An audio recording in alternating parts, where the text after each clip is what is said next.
Hello everyone, I welcome you all to the lecture 9 of this course, Construction Methods and Equipment Management. In this lecture, we are going to discuss about the fundamental of earth moving operations. So, what are all the different fundamental terms related to earth moving operations we will be exposed to in this particular lecture. Let us have a recap of what we learnt in the last lecture. In the lecture 8, we have discussed about the different approaches of the equipment replacement analysis. Okay. So, let us look into the outline of today's presentation. In today's presentation, I will introduce to you the basic earth moving operations. Okay. So, what are all the basic earth moving operations, and followed by the discussion on what are all the power requirements of the equipment, okay, for a particular project condition. Okay, what are all the power requirements, how to estimate the required power. Okay. So, all these things we will be discussing, and we will also see what are the different ways to define the payload of a particular equipment. Say how to express it volumetrically or gravimetrically. Okay. So, what are the different ways to express the payload on volumetric basis. Okay. So, we are going to learn in this particular lecture. Basically, this particular lecture is to introduce to you the fundamental terms related to the earth moving operation, because followed by this particular lecture, we will be discussing on different earth moving equipments and the productivity estimation of the earth moving equipments. Okay. So, this particular lecture will help you to understand some fundamental terms related to the earth moving operation, so that you can have a better understanding of the earth moving equipment. So, what is the need of earth moving? Okay. So, basically this earth moving is a very broad spectrum. It refers to a broad spectrum of construction activities. It may be simple leveling of ground or grading of ground, or just stripping of the topsoil, okay, or it may be some deep excavation for the purpose of making the foundation, okay, or excavating trenches for pipe laying, or it may be the earthen embankment construction. Okay. So, all these things involves the earth moving operation. So, you can see that this earth moving is a very common activity which can be seen in the most of the construction projects. Now, let us see what are all the basic steps in the earth moving operation. Okay. To start with, we have to first loosen the material which we are trying to move. Okay. So, loosening the material so that it can be excavated. So, if we loosen it before digging it, okay, it will be more easier to dig. Okay. So, it will enhance the productivity of the job. Okay. So, the first step is loosen the material. You can use a tractor with a ripper and then loosen the earth, followed by digging the material, okay, from the cut or the excavation. So, after digging, you are going to haul the material to the location where you need to dump it. So, how much distance you need to haul? Okay, that depends upon your project requirement. Say for example, for a dam construction or for a highway construction, the haul distance may be longer. So, depending upon your dumping site, okay, depending upon your project requirement, the haul distance will vary. The last step is dumping and finishing. Okay. So, you have to dump the hauled earth. So, in some cases you just dump it in a haphazard manner, because you may not use that particular material again. So, in an unorganized manner you can just dump it, or if you are going to use the dumped material as a fill material, then you have to dump it in an organized manner or uniformly spread it, okay, then compact it with the rollers to the required thickness. So, depends how we are going to dump, depends upon your the project requirement. So, these are basic earth moving operations involved in most of the earth moving projects. So, let us see, look into what are all the earth moving equipments which are commonly used for the earth moving operations. So, you can see this bulldozer, this is the scraper, this is the loader, front end loader, and this is the backhoe. Okay, we call it as an excavator. So, basically which equipment we need to select, it depends upon your project requirements. We have discussed about the factors influencing the selection of the equipment in the lecture 1. Hope you remember. Okay. So, let us try to have a small recap of what we discussed from earth moving perspective. Okay. So, basically for the earth moving operation, which equipment I need to select? First, you need to think about the haul distance needed. So, what is the haul distance needed for a project? Because every equipment has its own economic haul distance. Say for example, bulldozer, it has economic haul distance of 100 meter. Scraper, you can have an economic haul distance of up to 1000 meter. Your loader, if it is wheel mounted, you can even go up to 200 meters. This one you cannot go beyond 20 meters. So, its mobility is very much limited, the backhoe. So, depending upon your haul distance requirement, you have to make the choice. So, another important thing is your project requirement. So, basically what are the project requirements? You need to know what is the quantity of material to be excavated, so that I can know it from your contract specifications. from your contract specifications and the drawings. Okay. So, I can get to know what is the total quantity of material which is to be excavated and how much is the duration allocated for this particular activity. Okay. So, that also you can get it from the specifications, from the project schedule or the work breakdown schedule, you can get the duration allocated for the particular activity. So, now you know what is the required productivity for that particular job. So, from the contract specifications you can get to know what is the required productivity. So, from the equipment manufacturer you can know what is the machine capability or the machine actual productivity. Okay. So, you can get to know from the manufacturer. Okay. Then you can make the selection accordingly. You know what is the required productivity for that particular job and what is the machine actual productivity, you can get it from the manufacturer. So, based upon that you have to make the selection. So, 3 crucial factors which affects the equipment selection are the total quantity of the material to be moved and the rate at which it must be moved. Okay, that you need to know from the contract specifications. And another important thing with respect to earth moving operation is you need to categorize the material. You need to categorize what type of material you are going to handle, because the equipment you need to handle your common earth and the equipment you need to handle the rock, they are totally different. Okay. So, if you need to excavate the rock, you need to go for a different method, drilling, blasting. Okay. If it is weaker rock, I can go for a ripper. So, it depends upon what material you are going to handle, whether it is a common earth or consolidated clay. So, depending upon the size of the individual pieces, you have to make the selection of the equipment. Basically, you need to do some geotechnical investigations. Okay. You need to do some geotechnical tests or the investigations to categorize the material, or you may be even supplied with the information by the contractor, or you may have to carry out some tests to know what is the type of material which you are going to handle. According to that you have to make the selection. So, basically your economic haul distance of the particular machine, what is the haul distance needed at the project site, what is the underfoot conditions in your project, that will decide the mounting of your machine, and what is the required productivity of your project and what is the actual productivity of your machine. All these things you need to know before selecting the earth moving machine.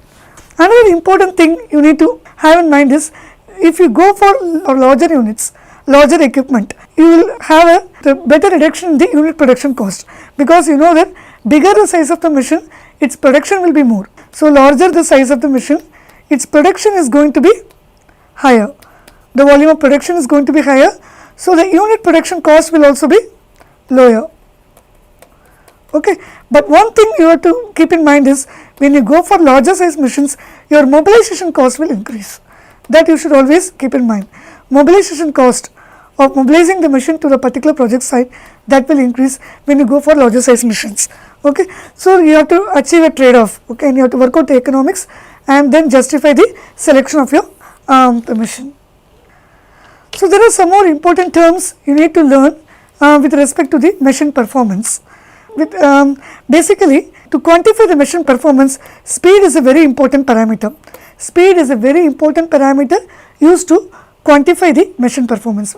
Most of the contractors are interested in the speed of the particular equipment, because speed will affect your cycle time of the machine, that is going to affect your production of the machine, that is going to in turn affect your cost associated with the machine. So, speed is a critical parameter which affects the cycle time, production and the cost. That is why we are very much interested in the speed of the construction equipment.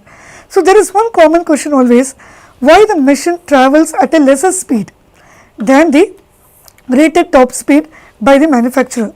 So, most of the times we see that the manufacturer speed rating will be different, but what we realize in your project site will be lesser than the manufacturer rated maximum speed. Okay. Why is that? Okay. It is because the machine speed rating by the manufacturer is done under some standard conditions, but your project conditions may differ from the standard conditions. So, that is the reason we are not able to realize in many cases the maximum speed or the maximum efficiency prescribed by the manufacturer. So, that is why we need to know what is the expected performance of this particular machine for your project condition. You should be able to analyze that. So, we are going to learn how to analyze that particular performance, okay, in the upcoming slides. So, there are some important terminologies which you need to learn related to machine performance. So, required power, available power, usable power. So, these are the three important terms related to power requirements of the machine. We are going to learn what are these terms one by one in the upcoming slides. So, what is this required power? So, generally what is the power needed by the machine to overcome the resisting forces in the project site and keep the machine moving? That is what is a required power. So, you know that every project site is unique. The underfoot conditions in the project site differ from site to site. Okay. So, the equipment which are going to use in a particular construction project site has to overcome all the resisting forces in the particular project site, and then it should keep the machine moving. Okay. So, you should select the machine with a sufficient power so that it can overcome the resisting forces in the underfoot conditions. So, that is what we are going to see, how to determine the required power of the particular machine. So, it is basically the power needed to overcome the resisting forces at the project site and make the machine move. Okay. So, what are all the different types of resistances the machine is going to encounter? That is what we are going to see. One is rolling resistance, other one is a grade resistance. We will see what are these rolling resistance and grade resistance one by one in the upcoming slides. The first I think we will discuss about the rolling resistance. Rolling resistance is nothing but what is the resistance offered by the haul root, okay, to the wheel which is rolling over the particular surface. So, what is the resistance offered by the haul root to the wheel which is rolling over the particular surface. Okay. So, that is what is your rolling resistance. So, resistance to the motion of equipment on a level surface is called as rolling resistance. So, what is the resistance encountered by the wheel when it is moving on a particular haul route? That depends upon the type of the haul route. It may be different for different haul route surfaces. Say for example, for a concrete road, the rolling resistance may be different. For an asphalt road, it may be different. For the earthen routes, it may be different. Okay. So, similarly, for different types of haul routes, the rolling resistances are different. Okay. Basically, we can compare the rolling resistance between hard road and a soft road. So, hard road, you can say your concrete road, your asphalt, all these are examples of hard road. Your earthen roads are soft road. So, earthen roads, it varies a lot. It depends upon how you maintain it and prepare the earthen roads. If you are properly compacting the earthen roads, okay, maintaining the optimum moisture content in the earthen roads, it can even give you better performance equivalent to hard roads. So, and this will vary a lot depending upon the weather conditions. So, depending upon what type of drainage you have provided for the earthen roads. So, according to the resistance, the rolling resistance of the earthen roads will vary a lot with respect to weather conditions and with respect to your maintenance. So, that is why we need to maintain the haul route. We should spend lot of efforts to maintain the haul route. Okay. Spend lot of efforts to maintain the haul route, because if you maintain your haul route, the resistance encountered by your machine will be less. The resistance encountered will be less. If the resistance is less, your required power to overcome the resistance will be less. Okay. If the required power is less, your operating expense will be less. Okay. That is why it is always economical to maintain the haul route. Okay. So, if you maintain the haul route well, the resistances encountered by your machine will be less. So, the required power to overcome this resistance and keep the machine moving will be less, and so your associated operating expenses and the cost associated with the machine will be less. Okay. So, basically this rolling resistance, you can even call it as wheel resistance or track resistance, depending upon what type of mounting your machine is going to have. So, it may be a wheel mounted machine or it can be a crawler or track mounted machine. So, according to that you can call it as wheel resistance or track resistance. As I told you, it varies a lot with the type and the condition of the surface, and also it depends upon the mounting. Your rolling resistance is going to depend upon the mounting, it depends upon the condition of your surface, condition of your haul route, So mounting in the sense, it can be either a wheel mounted or it can be a track mounted. If it is wheel mounted, even your dimension of your tire, the tread dimension of your tire and the inflation pressure of your tire, all these things are going to affect your rolling resistance. Your rolling resistance is going to depend upon so many factors. One is on your mounting. If it is going to be a wheel mounting, it depends upon the dimension of your tread, it depends upon the inflation pressure in your tire. Apart from that, it also depends upon your condition of the surface on which the wheel is moving. So, we were comparing the rolling resistance of the hard road and the soft road.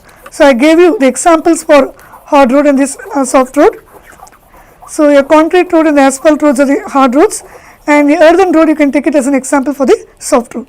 See, in a hard road, if you consider the rolling resistance, okay, your wheel with a narrow tread, say your wheel with a smaller dimension, that is narrow tread and high inflation pressure in the tire, okay. So, that will give you low rolling resistance, okay. So, if you see in the hard road, to have a low resistance, I need tire with narrow tread, smaller dimension, okay, and high inflation pressure, so that the contact area of the surface will be minimum, so that the resistance will be minimum, okay. So, this is for the hard road, but the same thing won't apply for the soft road, okay. If you look into the soft road, that is a earthen road, okay, in earthen road, if you go for narrow tread and high inflation pressure in the earthen road or the soft road, what will happen?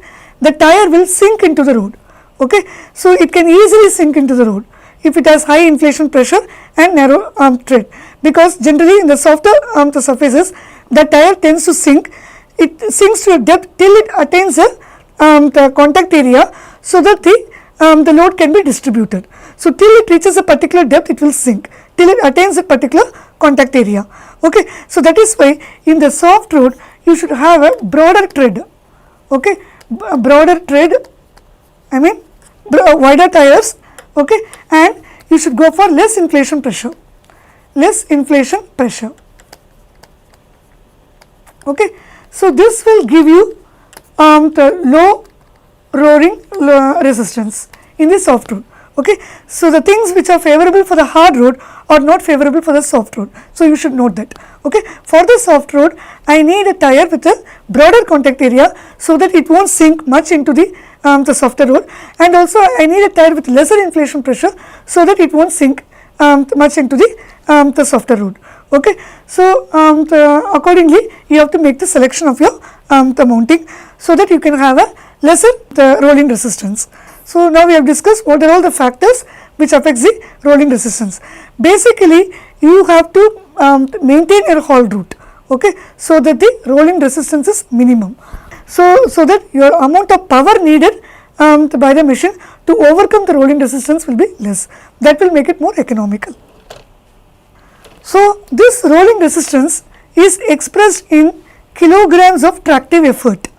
So, tractive effort is nothing but your usable force, okay, usable force at the point of contact between your wheel and the ground.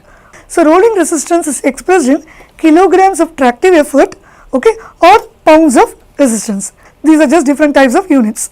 So, either you can express it in kilograms of tractive effort or pounds of resistance required to move each ton of the vehicle weight over a level surface of the specified type. So, basically it is the amount of force, okay, needed to move unit weight of the machine on a level surface. Why do we consider level surface? Because the effect of grade, the effect of slope will be considered separately under grade resistance, that we are not considering here under rolling resistance. So, basically rolling resistance, you can see that it is expressed in kg of your tractive effort needed to move unit weight of your machine over the particular surface. Say for example, you have a loaded vehicle, its gross weight is equal to 20 tons, it is moving over a level road, so whose rolling resistance is given as 70 kg per ton. So, this rolling resistance value you can get it from the literature for different types of haul routes, earthen roads, properly maintained earthen roads okay, poorly maintained earthen roads, for concrete roads, for asphalt roads, for different types of roads, for different types of mounting of machine. Okay, if it is rubber tire mounted, for different inflation pressures, what is the rolling resistance value? You can get it from the literature. So, I have given you directly here for this particular problem. Say the rolling resistance for this haul route is given as 70 kg per ton. Okay, that means you need 70 kg of force, 70 kg of tractive efforts to move the unit ton of your machine.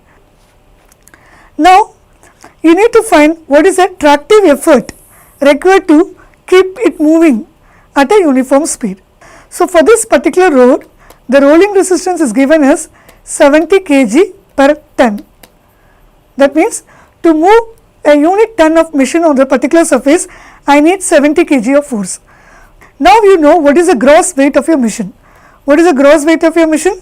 It is nothing but 20 tons. Now, you can calculate what is the tractive effort needed to overcome this rolling resistance and keep the machine moving. So, what is the tractive effort needed? Let us multiply this weight of the machine 20 tons into 70 kg. That gives you 1400 kg. So, this is the tractive effort needed to move the machine over this particular surface. So, why do we calculate all these things? So that you can make the selection of your machine accordingly. So, the required power to overcome this resistance is 1400 kg. So, you have to make a selection of the machine accordingly, so that this much amount of power is available with that particular machine to overcome this resistance in this project site.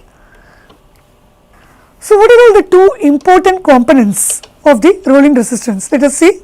One is the surface resistance, other one is your penetration resistance. So, you can break this rolling resistance into two components. One is at the surface. So, the resistance which is encountered at the surface when the wheel is moving over the or rolling over the surface, that is surface resistance. Penetration resistance is nothing but the resistance encountered when the tire is sinking into the surface, that is your penetration surface. This will happen for soft roads. Surface resistance results from the equipment trying to roll over the travel surface. Penetration resistance results from the equipment tires sinking into the surface. So, both these things we have to estimate and add it to find the total rolling resistance. Now, let us see how to estimate the penetration resistance. See, when a tire penetrates into a surface, okay, so the resistance, the rolling resistance increases. Okay. So, say for example, when the tire is sinking into the particular surface, okay, you need some additional efforts to come out of that particular rut and keep the machine moving. So, you need some additional efforts to bring the machine out of that rut and keep it moving. So, what is that additional efforts?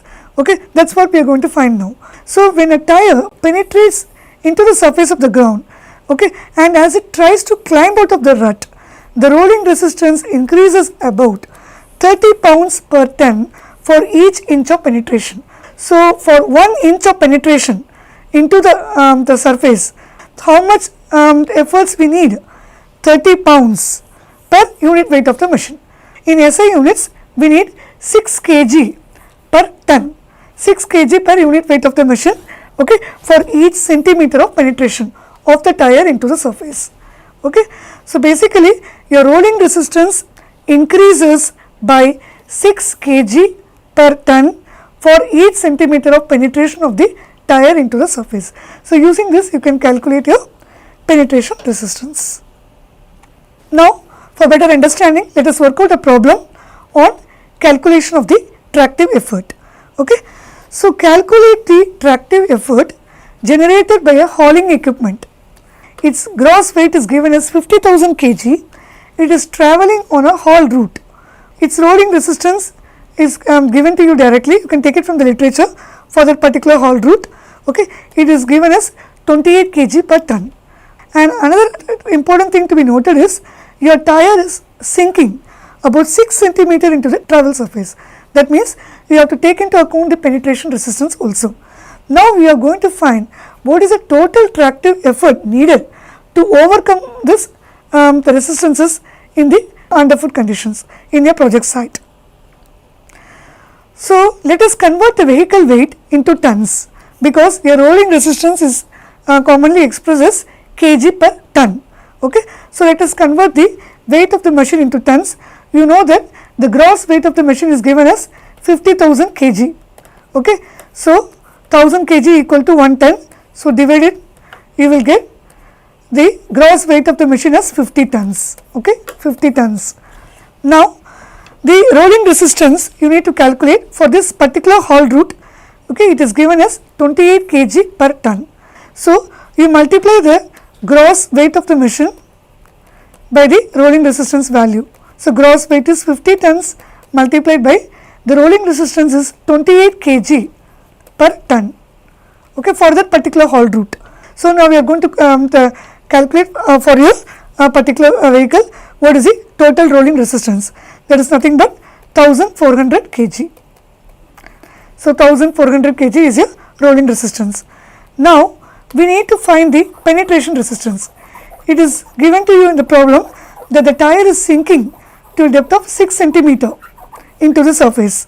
So, you know that for each centimeter of penetration, the amount of effort needed is 6 kg per ton per centimeter, you know that, right.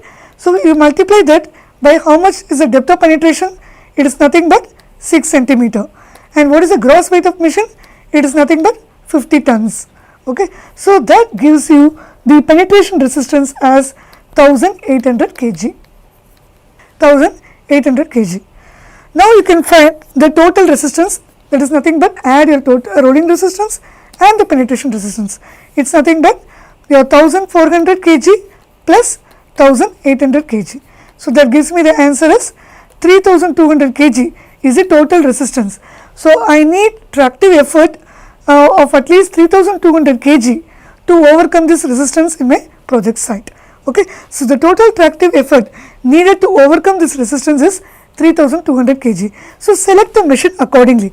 That is the purpose of estimating all this the resistances, so that we can know what is the required power for your machine. Okay. Select a machine that can generate enough power to overcome this resistance. Okay. Now, so far we have discussed about the rolling resistance. Let us look into the other part of the resistance in your project site, that is your grade resistance. Most often you can see that your equipment has to climb up a slope. So, when the machine is climbing up the slope, obviously you need some additional efforts to make it move up the slope, because it is moving against the gravity. Okay. So, there is a force opposing the movement of machine when it is moving up the slope, that is called as grade resistance. So, when the machine is moving up the slope, so the machine is encountering grade resistance. Okay. That is a force opposing the motion of the machine, movement of the machine up a frictionless slope. Okay. So, the friction part is considered separately. So, here we are going to consider what is the effect of grade. So, grade resistance alone. So, how much tractive effort we need? So, to overcome this grade resistance, that depends upon the percentage of the slope. How steep is your slope? According to that, the tractive efforts requirement will vary. Similar to this, you should also know about what is grade assistance. So, we discussed about what is grade resistance. There is something called as grade assistance. That means what? When your machine is moving down the slope, when it is moving down the slope, you can see that the amount of power needed gets reduced, because it can easily move down by the gravity. So, the gravitational force will help you to easily move the machine. So, in that case, the amount of power needed gets reduced. Okay. So, that is called as grade assistance. So, a grade resistance and the grade assistance are opposite to each other. So, now let us look into the grade resistance. So, grade resistance, as I told you, the amount of tractive effort needed to overcome this the grade resistance will depend upon the percentage of your the gradient, or the slope percentage, or the steepness of the slope. Say for example, if your slope percentage is say 5%, it means what? In a horizontal distance of 100 meter, you have a surface rise of vertical surface rise of 5 meter, that is 5%. So, this is plus 5, that means up slope. If you say minus 5%, it means down the slope. That means you have a fall of 5 meter, vertical fall of 5 meter in a horizontal distance of 100 meter. So, that is what we mean by minus 5%. So basically, greater the percentage of your slope, the amount of tractive effort needed will be more. Okay. So when you select your haul route, so we have to be very careful in the selection of your haul route. Okay. So if there is a option that you can use the down slope, it is always preferable to use down slopes, because your power required gets reduced. Okay. So that way your operating cost gets reduced. Okay. So you have to select the haul route accordingly, so that the total resistance in that particular haul route, your rolling resistance as well as the grade resistance, will be minimum.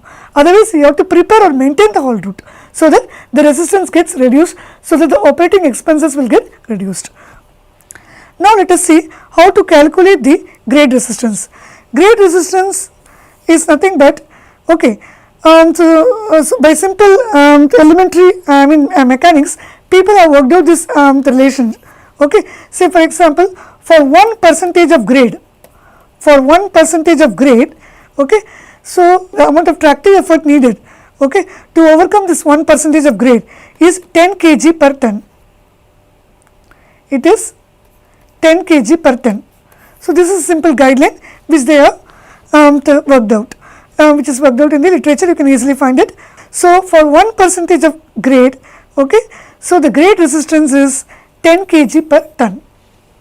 So this guideline will be valid for smaller slopes, say less than 10%. You can go by this guideline.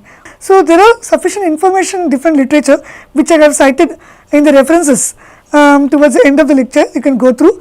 So you can find the tables, okay, which provide you the grade resistance for different percentage of gradient. Okay. For different slope percentage, what is the grade resistance? You can directly take it from the literature. There are tables provided in the literature, or you can go by the simple guideline also, but this is valid for smaller slopes till 10%. Okay. So for every 1% of grade, so your grade resistance is 10 kg per ton. So now you can convert your rolling resistance also into equivalent gradient. The rolling resistance which you have expressed in kg per ton, that you can convert it into gradient percentage. Okay, equivalent gradient I can convert it. So how to convert it? So you know the rolling resistance in kg per ton, rolling resistance you know in kg per ton. So you know that 1% of grade equal to 10 kg per ton. Okay. So you divide it by 10 kg per ton, you will get the equivalent gradient percentage. So you can get the equivalent the gradient. So the rolling resistance, for your convenience, you can have both the rolling resistance as well as the grade resistance, both in terms of gradient percentage. So with this simple relationship, you can just convert the rolling resistance also into equivalent gradient. Okay. So when you work out the problems, you will understand this better, what is the significance of converting it. So far what we have discussed is about the required power. So what is the total power required by the machine to overcome the different resistances in the project site, in the underfoot conditions, say your surface resistance or penetration resistance or a grade resistance. All these resisting forces which are opposing the motion of the machine, your machine should overcome it. For that, it should have some sufficient power. So what is that power requirement? That is what we have estimated so far. Now we are going to look into the estimation of the available power. So the available power, you can get the data easily, because the manufacturer would have done the horsepower rating of the machine. So the available power is determined by the horsepower, the SAE rating. So there is an organization called as SAE, Society of Automotive Engineers. It's a US based organization. So in India also we can have an organization, SAE India. Okay, there are other organizations like Automotive Research Association of India. So there are different organizations which are doing the testing and the horsepower rating of the machines. So horsepower rating are done by these organizations. When they do this horsepower rating, they do the horsepower rating of the machine at standard condition. That is to be noted. The standard conditions are also defined by them. So you can say, for example, it is done at temperature of 25 degrees Celsius and at a particular atmospheric pressure, say 99 kilopascal.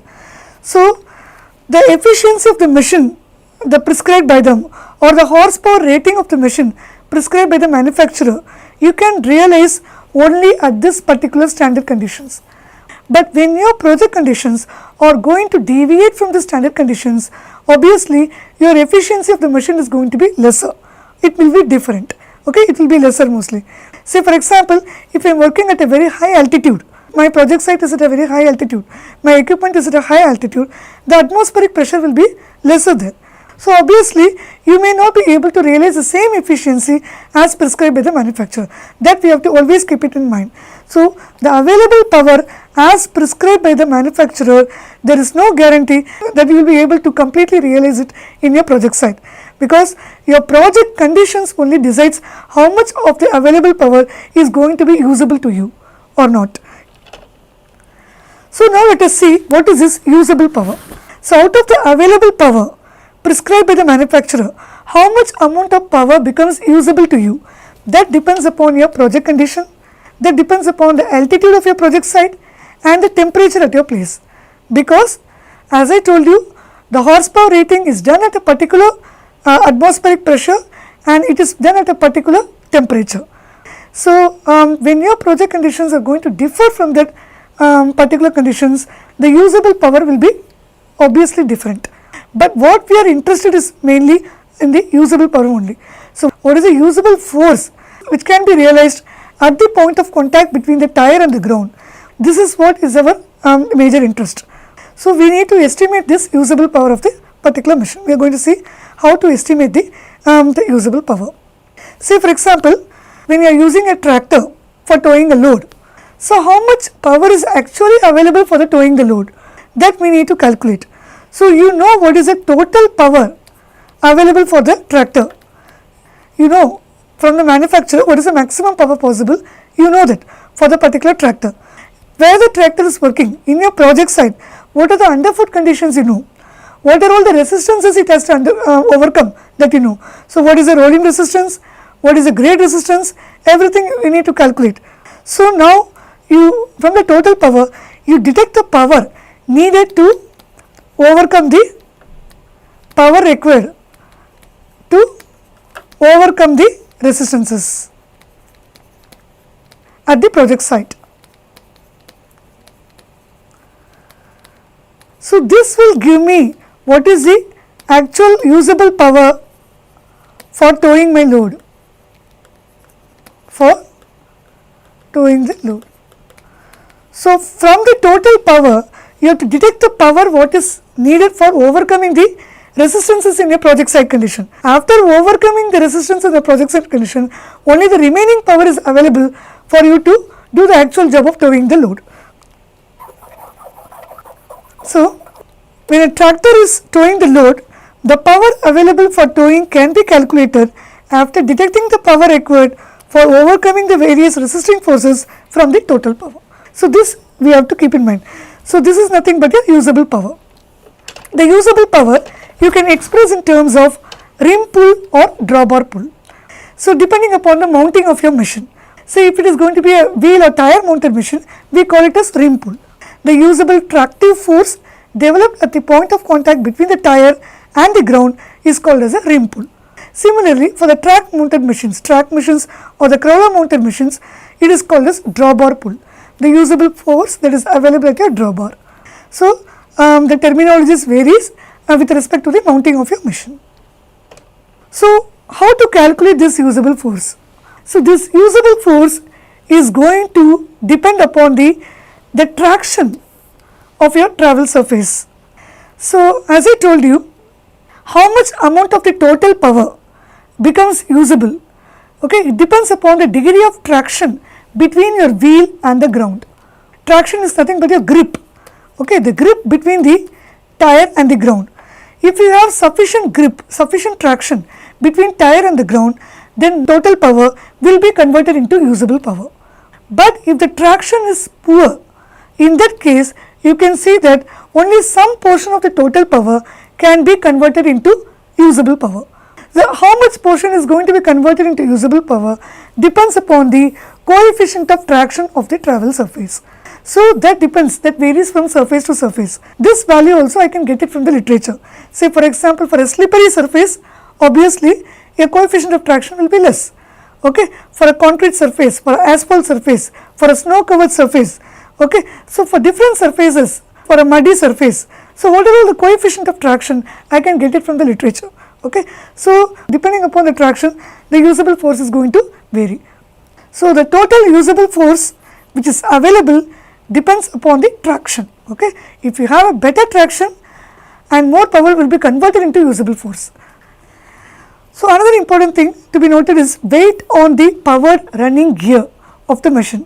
So, in common equipments or the common wheels of the cars, whatever we are using, you can see that all the wheels of the car are not driving wheels. Common machines, you can see that all the axles are not powered and all the wheels are not driving wheels. So, only some of the axles will be powered and the other axles will be just acting like a steering component. So, you need to know that there is something called as driving wheels. Okay. So, certain equipments which are used for very tough conditions, okay, say for example, the construction equipments which are used for very tough conditions, we prefer to go for all driving wheel. That means all the axles are powered and all the wheels will be driving. Okay. But some equipments which are used for just average conditions or moderate conditions, I need not go for all driving wheel equipments. Okay. In that equipment, only some of the axles are powered and the remaining wheels are not driving. Okay. They are not powered. So, when you calculate the usable powers, we have to estimate what is the weight on the powered running gear. That is only important to us. So, that is only playing role in the usable force generation. So, what is the weight of the vehicle which is transmitted on the driving wheels? That is only important to us. That is used in the estimation of the usable force. So, usable force is nothing but weight on the powered running gear multiplied by the coefficient of traction of the travel surface. So, greater the coefficient of traction of a travel surface, obviously the usable force generated is going to be greater. The coefficient of traction defines the degree of traction between your wheel or the track and the surface. It is going to depend upon the type and the condition of the supporting surface, how you maintain your surface. All these things are going to affect your coefficient of traction. Say, assume your coefficient of traction is sufficient. If there is proper traction, sufficient traction between your wheel and the ground, in that case your rim pull can be taken as a function of your horsepower of the machine. Using this simple relationship, you can directly estimate the rim pull if you know the horsepower of the machine given by the manufacturer, equipment manufacturer, and you should know that it is a function of speed, inverse function. Rim pull and the speed of the machine are inversely related. So, you can see the greater the speed of the machine, the rim pull possible is lesser, the pull is lesser. They both are inversely related to each other. So, if the traction is sufficient, you can take the rim pull as a direct function of the horsepower of the machine. You can easily estimate the rim pull. If you know the horsepower from the manufacturer, from the speed of the machine, you can estimate the rim pull. So, this is the relationship to estimate in pounds. In SI units, you can use this relationship 273.6 into horsepower, okay, into efficiency. So, efficiency it will vary from 80 to 85%. You can assume the value. So, for the SI units, you take the speed in kilometer per hour. So, here we are taking the speed in miles per hour and you get the answer of rim pull in the pounds. Here you get the rim pull in kg. So, you are substituting the speed in kilometer per hour. So, note that. Okay, now let us work out the problem on how to estimate the power requirements of the machine. Okay. So, a tractor weighing 15 tons is operating on a haul road. Okay. The gross weight of the machine is given as 15 tons. It means it includes its empty weight as well as the load it is carrying. With the rolling resistance of 60 kg per ton, it is given. You can take it from the literature also for this particular haul route, for this particular mounting. What is the rolling resistance? The tables are available, you can take it, and this machine is climbing a slope of 4%. Okay, the gradient is given. The maximum rim pull in the first gear is 7000 kg. So, that is given by the manufacturer. What is the maximum rim pull possible for this machine in the first gear? It is given as 7000 kg. Now, you are supposed to calculate what is the available pull that could be exerted on the load that is being towed. That is what we are interested in. What is the usable power? So, that is available to pull your load or tow your load. Okay, that is what we are going to estimate now. So you know that the rim pull, maximum rim pull available is 7000 kg for this particular machine. It's given by the manufacturer. Now you need to know what is the grade resistance and the rolling resistance, so that you can find what is the tractive effort needed to overcome the grade resistance and the rolling resistance. Okay. First let us see what is the tractive effort needed to overcome the grade resistance. Grade resistance, you know the grade percentage, it is nothing but 4%. So I told you for 1% of grade, okay, the grade resistance is 10 kg per ton. So 4% multiplied by 10 kg per ton multiplied by the gross weight of the machine. What is the gross weight of machine? Nothing but 15 tons. Okay, it's given to you as 15 tons. So this gives me the total tractive effort required to overcome the grade resistance. So if you multiply this, you will get the answer as 600 kg. So this much rim pull is needed. This is the required power to overcome the grade resistance. Now let us calculate how to estimate the tractive effort to overcome the rolling resistance.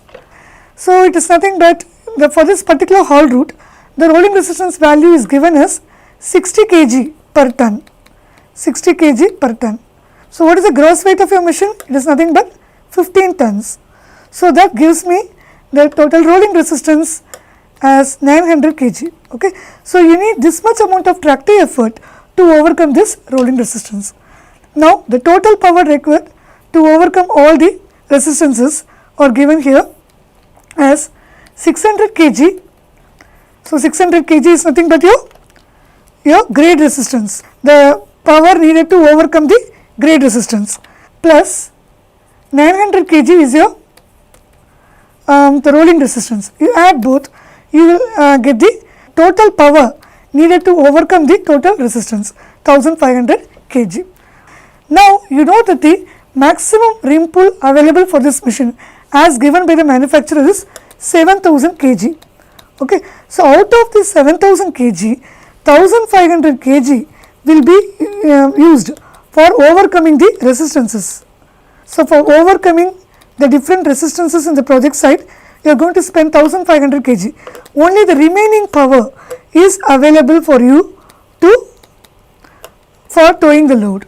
So this is the pull available for towing the load, 5500 kg. So we were discussing about the usable power estimation. So we found that the usable power depends upon the project conditions, like the underfoot conditions prevailing in the project site. So we found that so out of the total power available for the machine, so some portion of the power is used for overcoming all the resisting forces in the project site and to make the machine move. So after overcoming the resisting forces, only the remaining power is available for towing the load or doing the actual job. Okay. So that is what is the usable power. We just now discussed how to estimate the usable power. Now let us see what is the effect of altitude on the performance of the engine. So as we discussed earlier, the usable power depends upon the underfoot conditions, altitude and the temperature. So you know that the horsepower rating of the machine is done at the standard conditions by the manufacturer. So they might have done the horsepower rating at standard temperature and the standard atmospheric pressure. So if your project site is going to have a temperature or the atmospheric pressure different from the standard conditions, then obviously the efficiency of your machine is going to be different. So what is the effect of altitude on the performance of the internal combustion based engines, we are going to see now. So generally most of the construction equipments what we are using at the project site are IC engines or internal combustion based engines. So for the combustion mechanism, the fuel to air ratio is very important. So you know that as the altitude increases, so if your project site is located at a higher altitude, in that case you can see that the atmospheric pressure will be lesser, your density of air will be less. So if you are not able to maintain the fuel to air ratio, then the combustion process won't be efficient. In that case, in your project site, if the altitude is going to be higher, the efficiency of the machine will be affected. So you have to take into account how much is the efficiency is going to be affected. So basically, the internal combustion engines, you know that they operate by combining oxygen and fuel and then burning the mixture.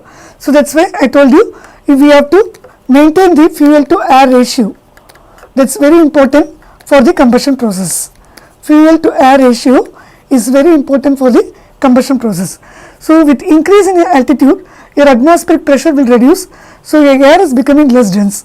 So, this ratio gets affected. So, that is why your efficiency of the machine will get affected. So, the efficiency what we realize with the machine at a mean sea level, okay, will be higher. Okay, the same efficiency we cannot realize in a project site at a higher altitude. Okay, so that we should understand. So, for naturally aspirated engines, the available engine power reduces with increase in altitude.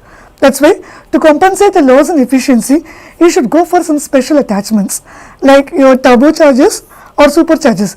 There are certain devices which I discussed even in the first lecture. Okay, so these devices will help you to maintain the fuel to air ratio even at higher altitude. Okay, so even at higher altitude, you can maintain the fuel to air ratio using this particular turbocharger or supercharger. So, I have shown you this picture in the lecture 1. Okay, hope you remember. Like you can see this blue color indicates the air movement. There will be a compressor arrangement, okay, which will compress the air and supply the air and maintain the air to fuel ratio in the chamber. Okay, so that is how the combustion process is not affected if you provide this the turbocharger.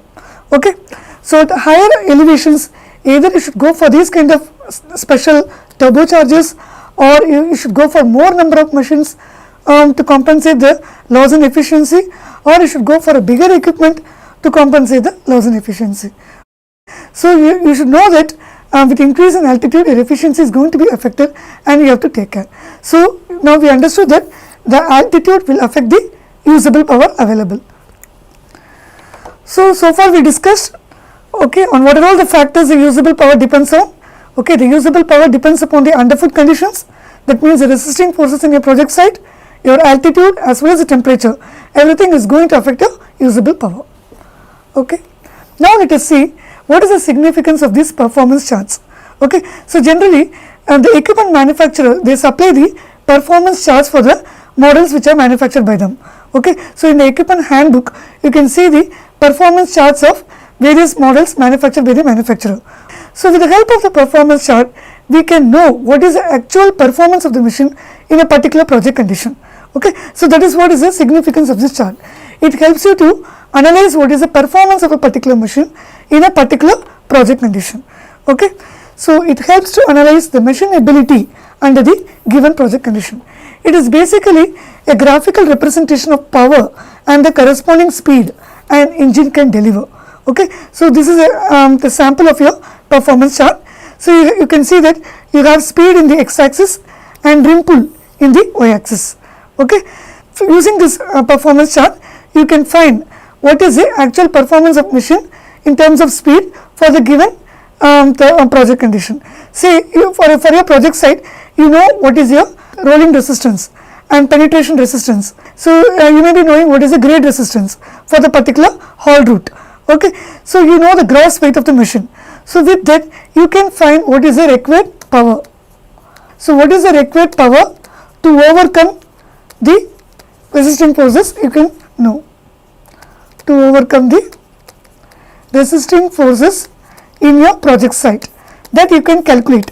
Okay, for your haul route, if you know what is your rolling resistance and the grade resistance, you can, and if you know the gross weight of your machine, okay, you can calculate. So you can calculate the required power or the rim pull. So once you calculate that, okay, say for example, if this is going to be say 8000 kg, 8 into 1000, 8000 kg. So you draw a horizontal line intersecting this gear curve. This is nothing but gear curve for different gears, say first gear, second gear, third gear, fourth gear. So different gear curves are there.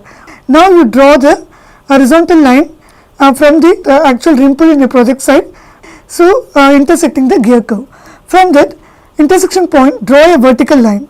So where the vertical line intersects the horizontal axis, that gives you the actual speed possible for this particular project condition. For this particular project condition, for this particular resisting forces in your project site and the gross weight of your machine, so you can find what is the speed possible, what is the machine speed you can realize in your project site. That machine performance you can analyze using this performance chart. So other way, there is also another y-axis you can see here. So you can express your resistance in your underfoot conditions using total resistance percentage. So already you know the gradient, you know the gradient percent, that is the slope percent, you know it. The rolling resistance you know in kg per ton. So this you can convert it into equivalent gradient percent, as we discussed earlier. So you know that 1% of grade resistance equal to 10 kg per ton. So this we discussed earlier. So now you can convert your rolling resistance in kg per ton into gradient, okay, divided by 10 kg per ton. So this gives you the equivalent gradient percent. So you can get your gradient percent, okay, equivalent gradient. So you can convert the rolling resistance into equivalent gradient and add it to the actual the gradient percent. You will get the total resistance percentage of your project site. So once you know the total resistance of the haul route in your project site, so you can note that these inclined lines are representing your resistance. Now you know the gross weight of your machine. So it depends upon the trip, whether it's an onward journey or return journey. In your return journey, maybe your truck may be in empty condition. So accordingly you have to note down the weight. In the onward journey, it will be in a fully loaded condition. Accordingly the gross weight will vary. So note down the actual weight of the machine. So say your weight of the machine is, okay, this is your weight of the machine. Say your resistance is 8%. Okay, so you have to draw a vertical line intersecting your total resistance percentage line. Once it intersects your the total resistance percentage line, then draw a horizontal line, okay, to the left intersecting your gear curve.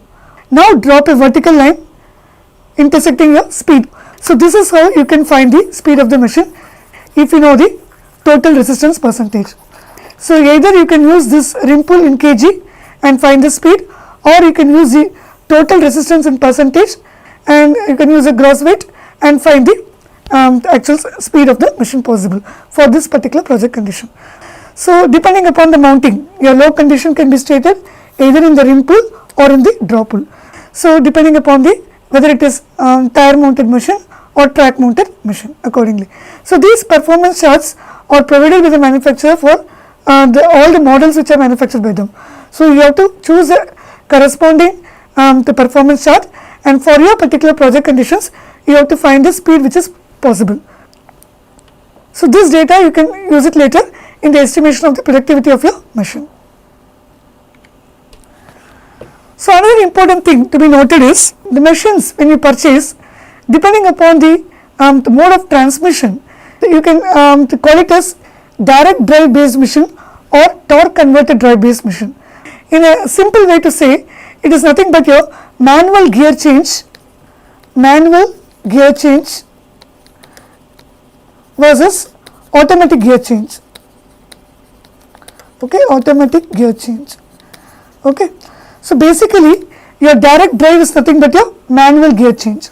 Okay, a torque converted drive is called as automatic gear change. So nowadays we know that we have a lot of vehicles or cars in the market with automatic drive option. Okay, automatic gear change option.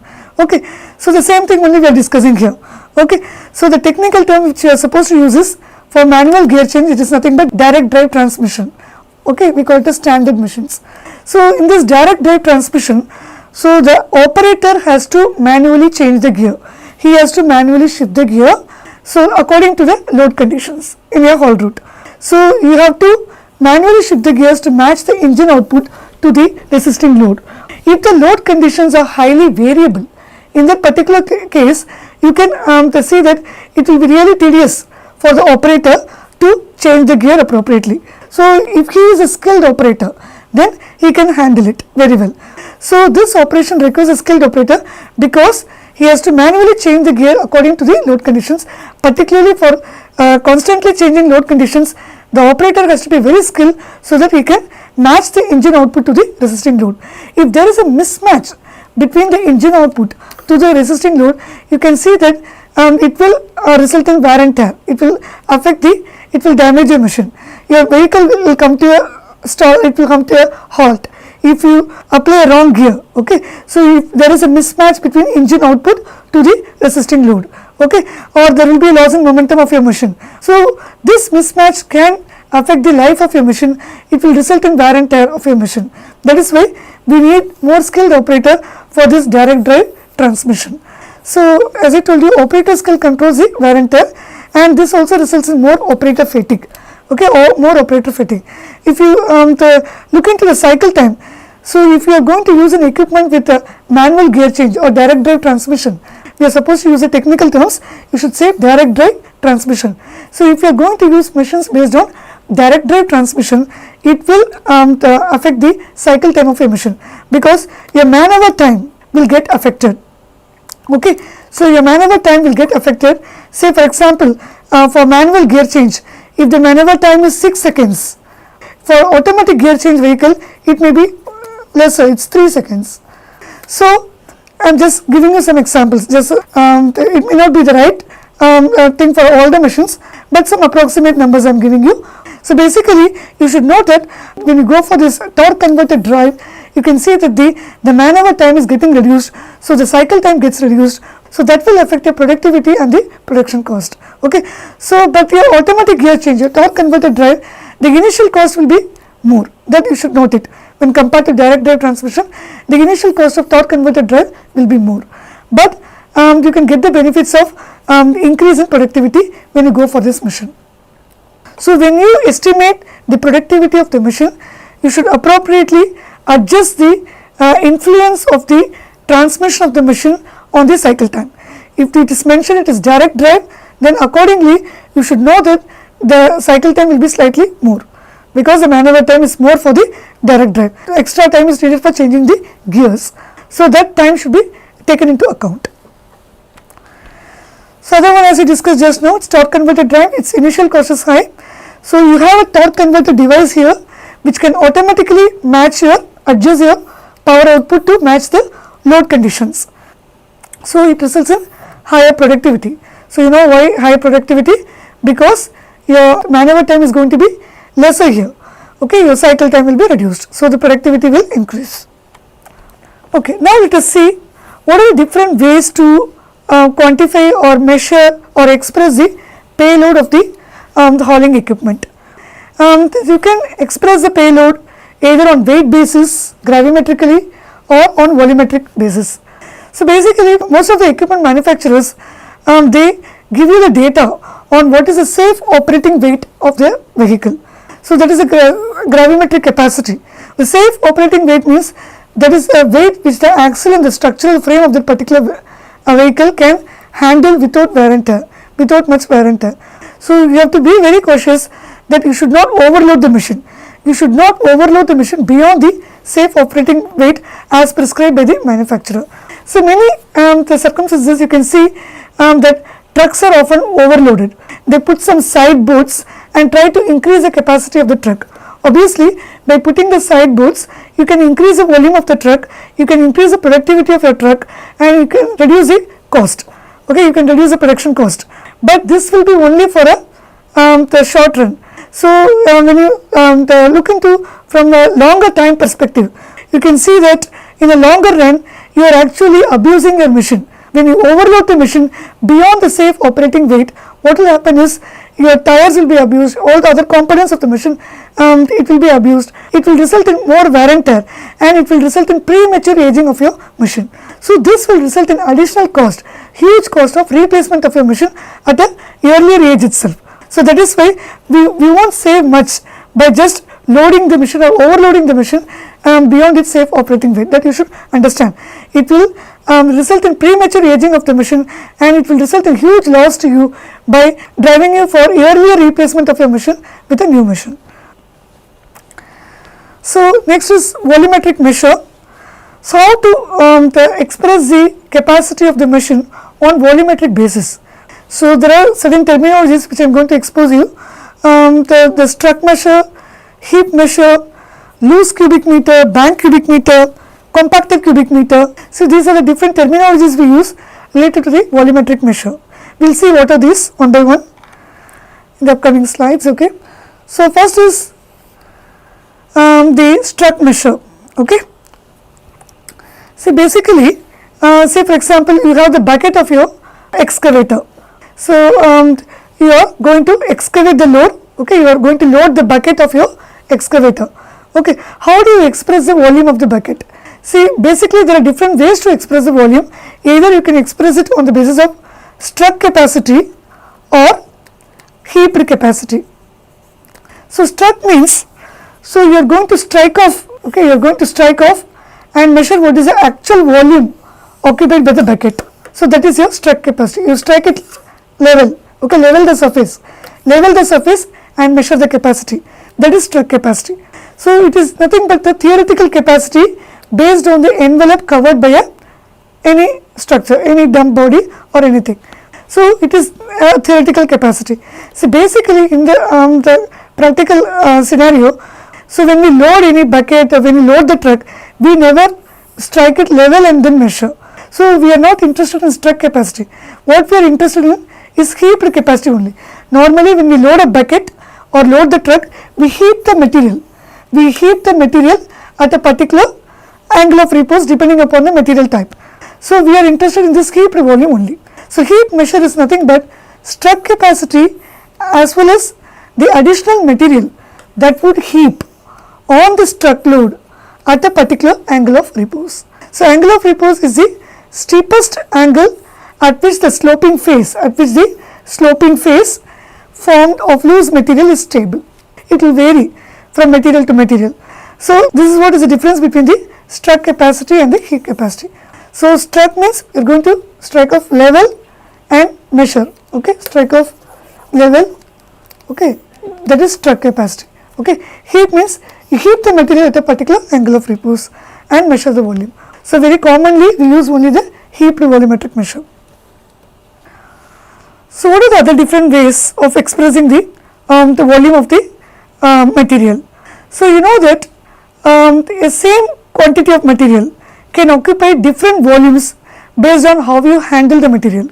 Say this is 1 cubic meter, okay, 1 cubic meter of material volume in the natural state of the material. Natural state in the sense, see, before you excavate the earth with any earth moving equipment, the earth is in the natural state. So, that is called as a bank state or natural state. Before it is excavated, it is called as bank measure, or it refers to natural state of the material.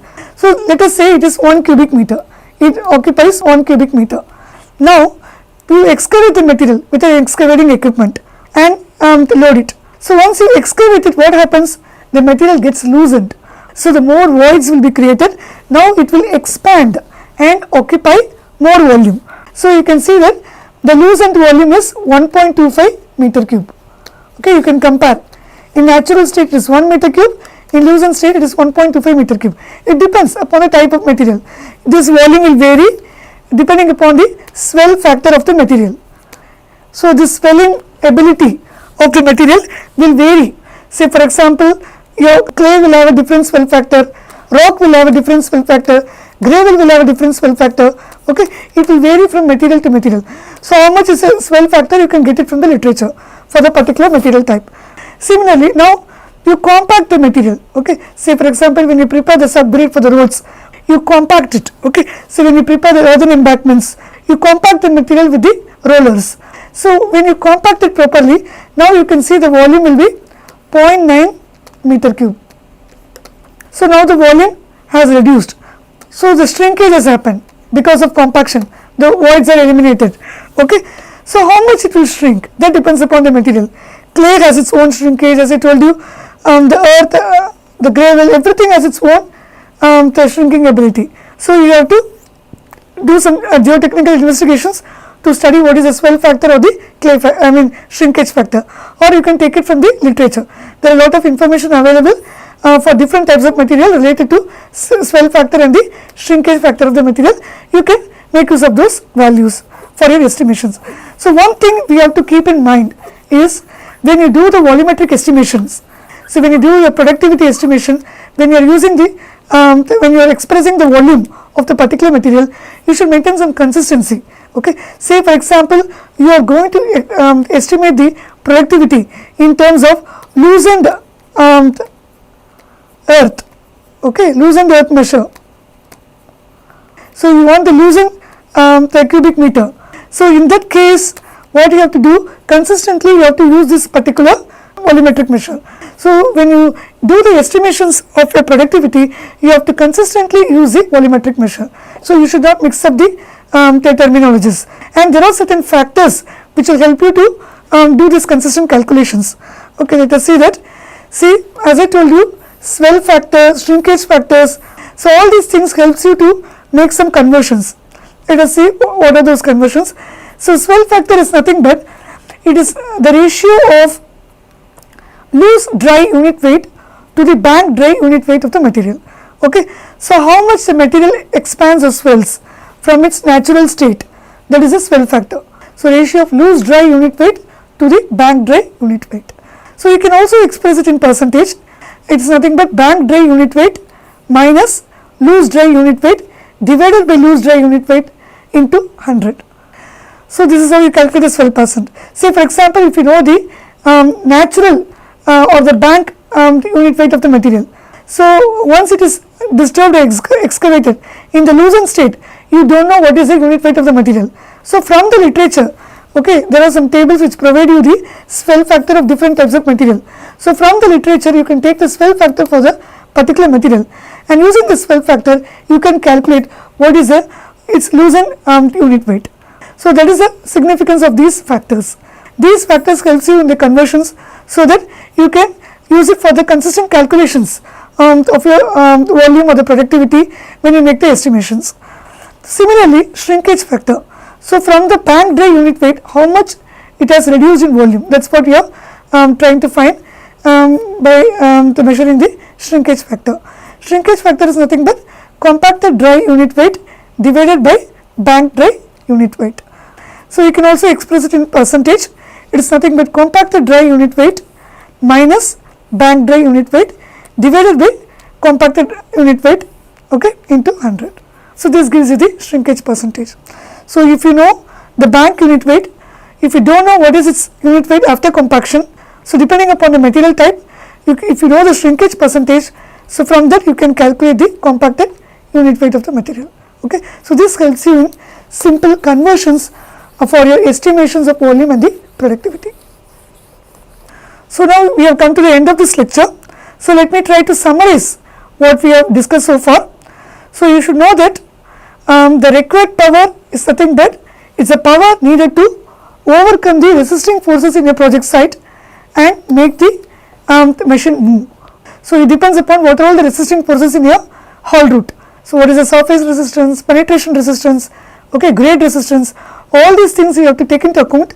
So then you have to find what is the tractive effort needed or the power needed to overcome this the resisting forces.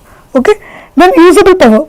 Usable power, it depends upon the underfoot conditions in a project site, okay, and the altitude and the temperature. Okay. So it varies depending upon your project site. Then coefficient of traction, it decides the maximum possible tractive force between your power driving gear of the machine and the haul surface. Okay. So out of the total power of the machine, how much power is going to be usable for doing your work, it depends upon the coefficient of traction of that particular haul route. It depends upon the grip between the machine and your the haul route. So that is going to decide the usable tractive effort. Then performance chart helps you to know the machine performance. Okay. So for the given project conditions, I can know what is the speed of the machine from the with the help of the performance chart. So as I told you, when you do the estimations of your productivity and the volumetric estimations, you should use estimator should use a consistent volumetric measure in the calculation. So there are different ways to express the volume. You know that loosened cubic meter, or bank cubic meter, compacted cubic meter. So whatever measure we are going to use, you have to use it consistently throughout your calculations. Okay. So you can make use of the swell factors, shrinkage factors of the particular soil type to know the corresponding values. Okay. You can use it for the conversions, which will facilitate you to do the estimations. So these are the references which I have used for this particular the lecture.